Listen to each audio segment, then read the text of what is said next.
So, on my Facebook dudettes, old guy, young guy, got to have a young guy to pass this stuff to because I'm getting too old. I'm falling apart, and I can't keep doing this.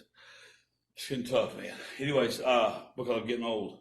Now, I'll tell you something about getting old. The ultimate sign of getting old, how you know when you're really, truly getting old, you wake up in the morning, you walk in the bathroom, you look in the mirror, and you go,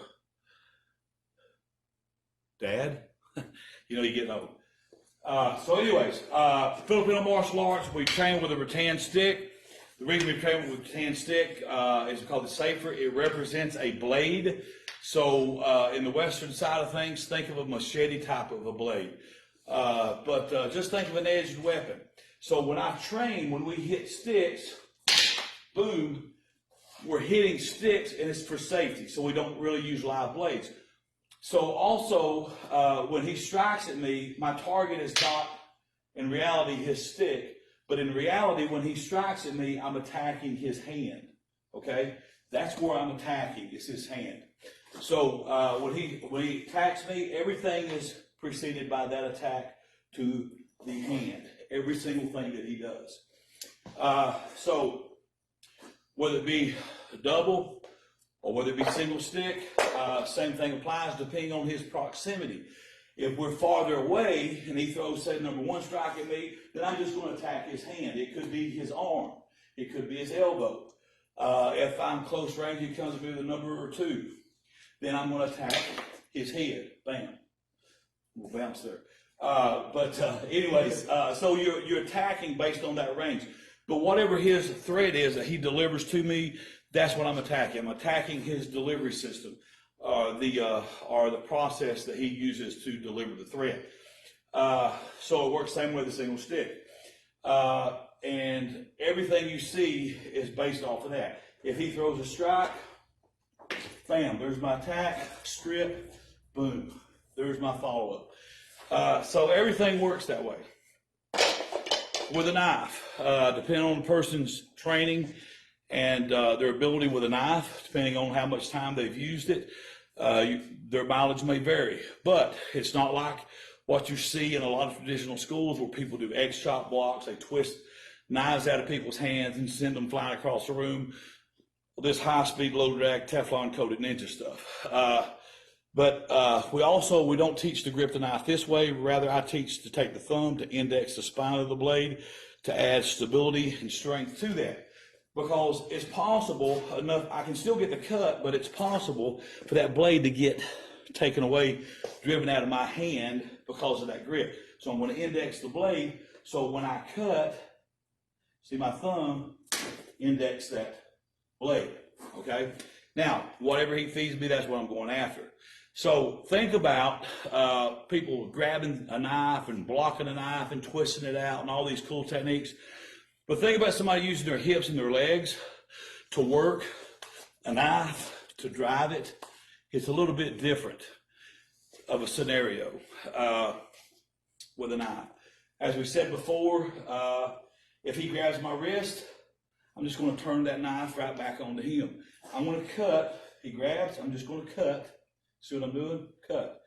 Understanding that I also have follow-up techniques with my secondary weapons. And let's say he grabs me. I lay the knife on his arm, just a simple fillet. It's nasty, but it's the reality of a knife. An average person can cover 21 feet in 1.54 seconds. According to the FBI, if you're attacked at close range with an edged weapon, you're about 3 times more likely to be seriously, fatally wounded than with a firearm. Something to think about. If he tries to kick me, I'm just going to kick, or cut rather, that leg. And of course, you know, I'm not going to go anywhere without that karambit. Same thing applies with a karambit. So with a karambit, same thing. He punches, I'm going to cut. This is my cut. Now understanding, I still have my secondary weapons that I want to strike him with. So think about the knife in your hands, driving the hands with your punches and kicks with that knife, okay? So there's a lot of empty hand applications with a Filipino system, which is my favorite part. I like that better than any of the weapon part, the empty hand applications. And there's lots and lots and lots of stuff too. At Your Time Fitness here in Clayton, Georgia, that's where we're offering the classes. We invite you to come be a part of them. Now, I call my system what I teach Abishai Tactical Solutions. Abishai, as you know, was one of David's mighty men in the Bible. In one battle, he fought and killed 300 men with just a spear.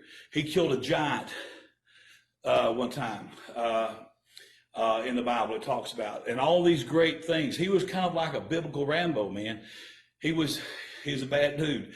But the one thing that was the greatest about him was his loyalty, his love, and devotion to his king.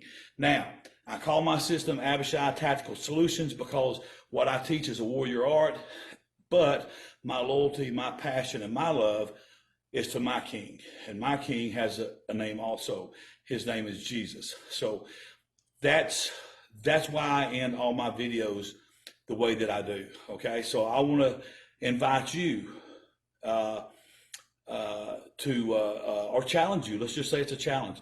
I want to challenge you, since the whole viral thing's going on and churches not meeting, that take your church outside the walls and start knocking on some people via telephone. Okay, you don't have to go physically see them, but by text or by phone, somehow or another, just start reaching out to people in your church. Let them know you still think about them, you're still praying for them, you still love them. Call your pastor, let your pastor know you're behind him and you're still there.